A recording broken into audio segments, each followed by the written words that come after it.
Assalamualaikum warahmatullahi wabarakatuh. Nama saya Alma Syafrinda dengan NIM 251211161 berasal dari KPI 1C.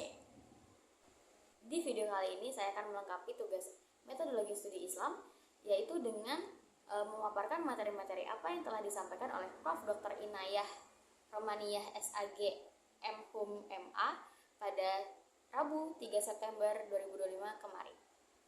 Di seminar kemarin, Prof. Dr. Inayah Romaniyah SAG M.Hum MA memaparkan sebuah materi dan bertemakan prospek studi Islam di era Artificial Intelligence atau AI. So, watch till the end. Nah, dalam tema tersebut ada 4 subtema. Yang pertama ada pengertian studi Islam, yang kedua ada Gen Z dan AI, yang ketiga ada prospek studi Islam, yang terakhir, yang keempat, ada studi Islam. Nah, pengertian studi Islam itu ada 3. Yang pertama, Islam sebagai akademik. Yang kedua, Islam sebagai fenomena. Yang ketiga, Islam sebagai objek. Nah, jadi jenis-jenis tradisi dalam studi Islam itu dibedakan menjadi 3. Yang pertama ada ulum al-din. Ulum al-din ini tradisi klasik atau tradisi lokal yang berbasis secara bahasa atau teks-teks, jadi bersifatnya deduktif. Yang kedua ada al-fiqh, yaitu pemikiran berbasis rasionalitas dan intelektual, jadi bersifatnya itu kritis. Yang ketiga ada dirasat Islamiyah, tradisi akademik modern berbasis paradigma ilmu sosial, jadi bersifat research based atau objektif. Z adalah pengguna terbesar dalam menggunakan AI di Indonesia, sebanyak 43,7%. 86% pelajar dalam rentang umur 15-21 tahun pasti pernah menggunakan AI untuk belajar atau tugas atau sekedar nanya-nanya. Nah, tipologi penggunaan AI itu dibagi menjadi 3, yaitu ada entusias, yang kedua ada adopter, yang ketiga ada skeptis.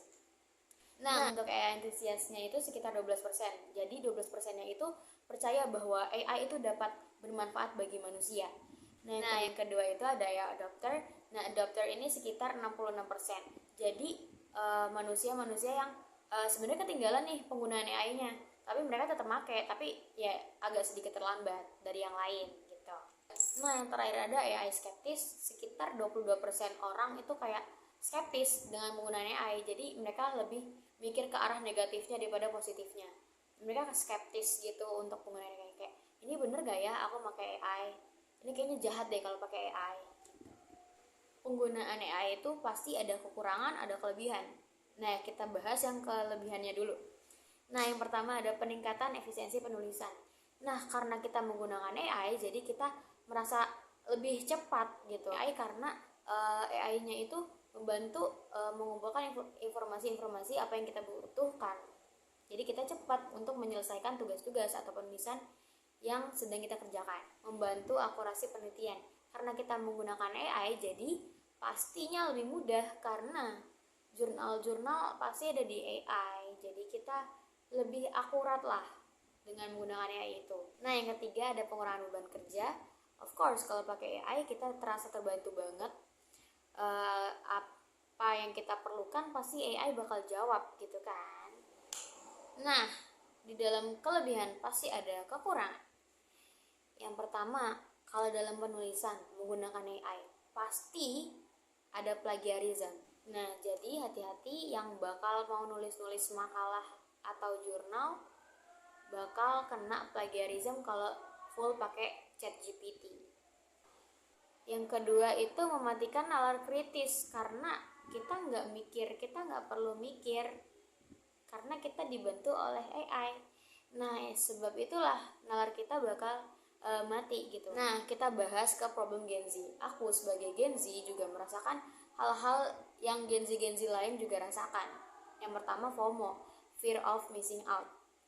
FOMO terhadap tren, FOMO terhadap apa yang sedang dilakukan orang, itu termasuk FOMO. Nah, pasti Gen Z juga pernah ngerasain FOMO. Sekali seumur hidup pasti pernah. Kedua itu Gen Z takut banget yang namanya married atau nikah. Jadi ada sebutannya marry it's scary. Oke? Jadi Gen Z itu mikir kayak aku bisa sendiri, kenapa harus nikah gitu. Terus ini pasti pernah dialamin sama Gen Z. Nggak Gen Z juga, pasti gen-gen yang lain juga pernah, yaitu overthinking. Siapa yang nggak pernah coba? Oke, lanjut. Selanjutnya pasti Gen Z itu merasakan adanya insecure atau tidak percaya diri kepada dirinya sendiri. Pasti Gen Z pernah ngalamin insecure.